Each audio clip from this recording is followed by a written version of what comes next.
Hey guys, today we're going to be looking at installing the AEM air fuel ratio gauge and how we did it on the 496 Mercruiser. Here's the block plate that I got from Advanced Injection Services. I'll leave a link for them.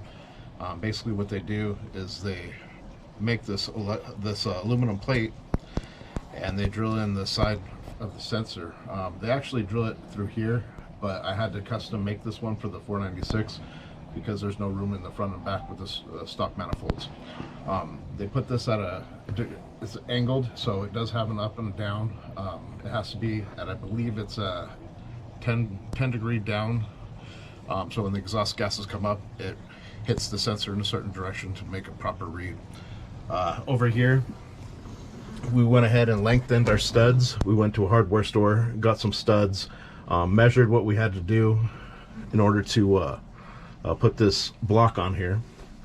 Then we installed the studs, and basically this goes on right here. Well, we have new gaskets to put on, but I'll just show you here briefly. This goes on here, and then we put the riser on after. We run the wiring back and around, and it's going to go towards the front for the gauge. That's how the O2 sensor is going to read from my exhaust manifold to let me know what my fuel is, rich or lean or whatever we got going on here. So we'll continue to show you and update you periodically, but I'm not going to show the whole installation process on the camera. So that's where we're at right now.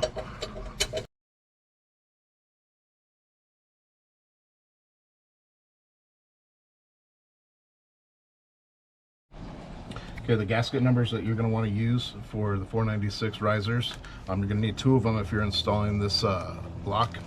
It's the 27-862-2356. Just buy two of them. This is what they look like. You put one on the bottom, just like a normal riser gasket. You put the plate and then put another gasket to seal it correctly.